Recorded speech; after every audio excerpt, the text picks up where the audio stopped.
Rocksteady's next title, Suicide Squad Kill the Justice League, is nearly in our hands, but as we fast approach the release date in May, we've yet to hear any details around pre-orders or potential DLC. Rocksteady is no stranger to DLC. The past Arkham games have all had some form of additional content outside the main game, whether that be characters or story packs, so it wouldn't be out of the question to assume Suicide Squad will be the same. But without any concrete information, all we can do is speculate, so I'm here to pitch what I would like to see from some DLC. This story pack would take place before the events of the main game. In the trailer, Amanda Waller mentions that our characters are the first assets to make it into Metropolis alive, suggesting there were other candidates sent in that didn't make it. This is the foundation of the story for our DLC. It would follow 4 villains, keeping in line with the gameplay structure of the main game. Each member would serve to build off how characters play in the main game or they've played in previous installments in the Arkham series. The DLC roster would include Deathstroke, Reverse Flash, Killer Frost, and Black Manta. Deathstroke has been playable in a previous installment, therefore you can build off of what came before. Captain Boomerang's super speed ability can serve as the basis for Reverse Flash's skill set. Manta's enhanced strength and possible Aqua abilities can build upon King Shark, while Frost's powers can be fully realised in the shooter and maybe melee combat genre the game is going for. The story would follow the team being assembled and trying to reach the centre of Metropolis. They start in the outskirts of the city. Their goal is of course to eliminate the Justice League. But every team has a villain to fight, and with this game's concept we of course have to go with Justice League members. As of now, 5 founding members have been confirmed: Superman, Batman, Wonder Woman, Green Lantern, and the Flash. But there's 2 members I would like to include, and since it seems they won't be appearing in the main game, why not have them be part of the DLC? Aquaman and Zatanna. They are brilliant characters in their own right, and each can bring some unique challenges to the table for our team.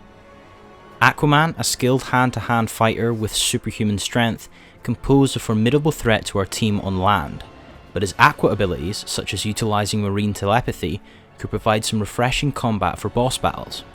Having a shared history with Manta can provide deeper conflict for the story, making an underwater boss battle all the more epic. As for Zatanna, make full use of her magic. Have her casting spells to slow our characters down. Have her teleportation force Reverse Flash to chase her endlessly. Her power replication would have you fight a character with the same powers as you, forcing you to find a way around your own powers. For both of these characters, make use of the city that surrounds them. Duke it out with Aquaman at the Metropolis waterfront, or have Zatanna manipulate the geometry of the world with magic to force our team to think on their feet. With the nature of our characters, they all have their own agendas and they all like to work as free agents. Each of them are often guided by their hatred of their respective heroes. Deathstroke for Batman, Reverse Flash and Frost for the Flash, and Manta for Aquaman. Their own goals cause friction between them. They can't decide who should lead the team as they all want something different from the others. In the main game, I'm sure we'll see our characters grow closer and work as a part of a tight-knit group.